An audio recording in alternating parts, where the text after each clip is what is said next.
Hello mga kababayan, kumusta po kayo dyan? So medyo okay na po yung mukha natin mga kababayan. So meron po, may nakapansin pala sa video ko na parang may glitter daw po ako. Wala po akong glitter mga kababayan. Nagkaroon lang po ng pamamaga po yung ngipin ko, kaya po umabot po dito yung maga niya. Si Nanay Lorna kasi nagpapa-vlog siya, alam niya na meron akong dito. So yun po mga kababayan. So maraming salamat po sa mga nag-subscribe, at saka napipil ko talaga na maraming nagmamahal kay Nanay Lorna dahil ang dami pong nag-subscribe sa akin. Kasi noong na-vlog ko po kasi si Nanay Lorna mga kababayan ay nasa 800 subscriber pa lang po ako noon. Tapos nung binalikan ko siya ulit, so naging 3,000 plus na po yung subscriber ko. So alam ko po na maraming nagmamahal kay Nanay Lorna.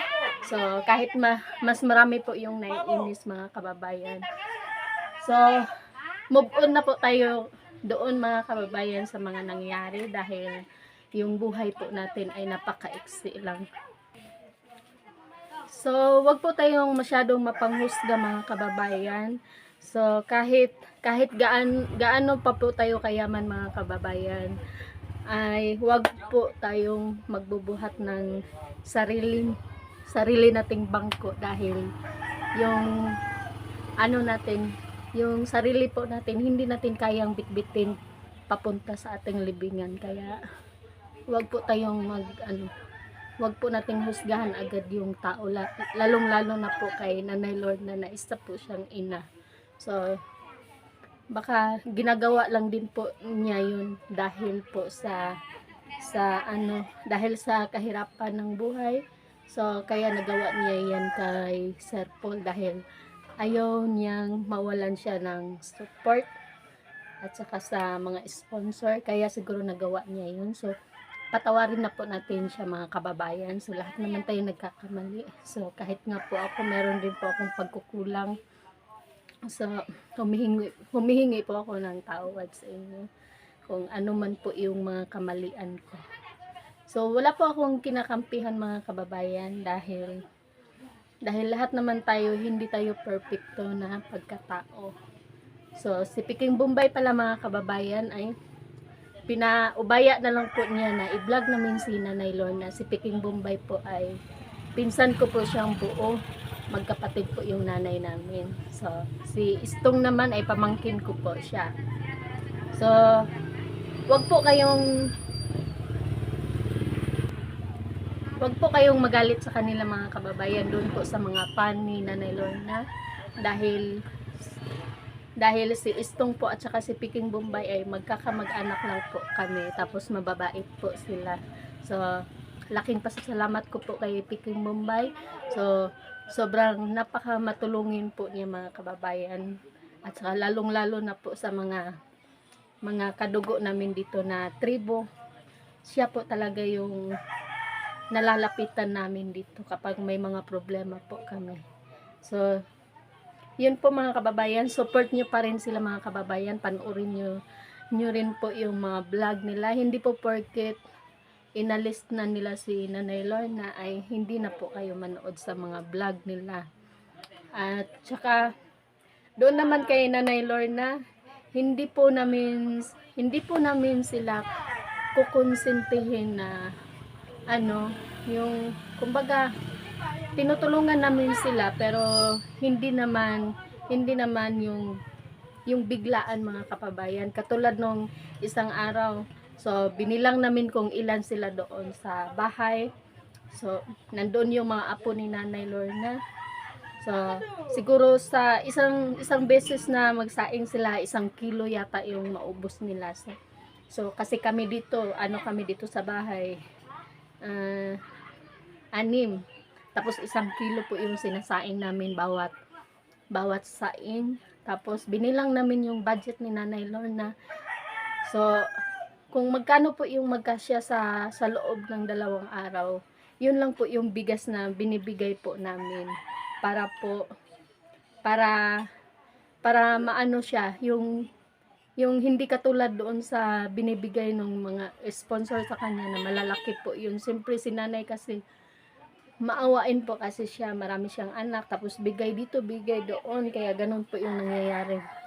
So kami, bigas lang po yung binibigay namin, tapos si Ninita naman ay, kung nung una ay 50 yata yung baon niya kada araw sa paaralan. 50 or 100 ba. Basta nung nalaman ko yun, 50 yata. Tapos, ngayon, binibigyan siya ni Onyot ng tag 20 pesos kada every day. Kasi, yung anak nga namin, 10 piso lang po yung baon ng anak ko. Yung dalawa kong anak. Tig 10 piso lang po yung baon nila kada araw.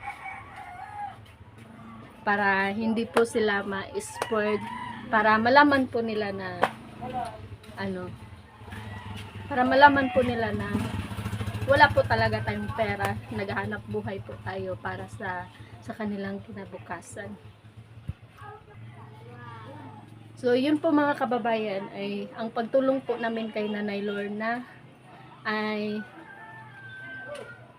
kusang loob po yun mga kababayan, dahil nga nung napuntahan namin yung sakahan ni Nanay Lorna, wala po talaga silang mapagkuhaan doon kasi yung palay po nila naubos ng daga, tapos yung kamuti po nila naubos din po ng daga dahil nga nung sa kakabantay niya kay Ninita noon, hindi siya nakapagtrabaho doon sa sakahan niya.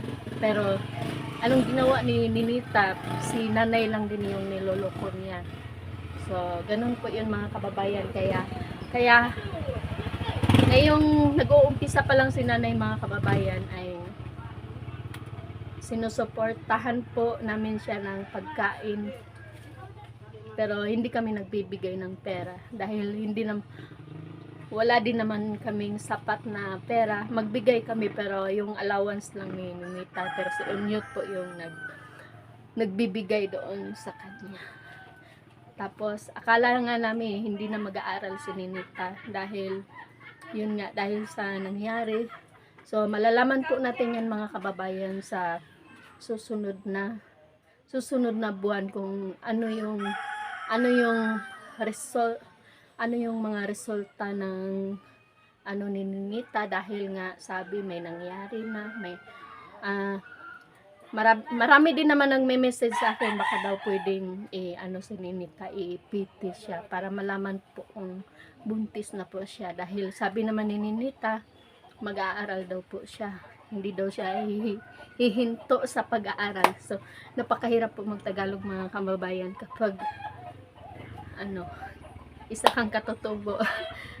Hindi kasi ako nakapag-practice mag-Tagalog. So pasensyahan niyo na po yung Tagalog ko dahil na mix po sa at saka po mga kababayan, pinaalala po namin kay Nanay Lorna na napakahirap po kumita dito sa YouTube, at saka wag siyang umasa na kapag nag-vlog tayo ay meron kaagad tayong makukuhang pera. So hindi po yun kasi naintindihan ni Nanay Lorna. Akala niya kasi kapag na-video namin siya, meron kaagad pera. So wala pa po. At yun po yung pinaalala namin po sa kanya mga kababayan. So yun po mga kababayan. Ay, nandito na pala si Kubay. Ayan si Kubay mga kababayan, dumating na siya. So, ano yung good news? So, binigyan ako ng mga sundalo at pulis at Ano yun? Hala, binigyan ka ng sundalo? Sundalo? Idol ko po. Idol mo. Ay, maraming salamat po sa nagbigay kay Kubay ng ano to, raincoat? Wow. Ito So, meron pong pumunta sa paaralan mga kababayan ng mga sundalo daw po, saka pulis, para magbigay sila ng bag sa mga katutubo. So, magpasalamat ka, Kubay. Halika dito. Tagalog ha? Tagalog. Mag-Tagalog. Salamat po. Ingay, maraming salamat. Maraming salamat. Di ba exam nyo? Oo. Kumusta yung exam? Okay lang. Ay, okay lang. Ito siya, oh. Mm. Ito ang raincoat. Tapos ito yung bag. Ito, oh. Maganda. Maganda yung bag. Pagbabago. Mahalin natin ang Pilipinas. So, maraming salamat po sa nag-sponsor po sa paaralan. So, masaya po kami. Masaya po kami sa binigay nyo. So, yun lang po mga kababayan. Hanggang dito lang po yung video ko dahil makulit na si Kubay. Aalis daw po kami. So, hanggang dito lang po. Maraming salamat po. Ihat Kubay.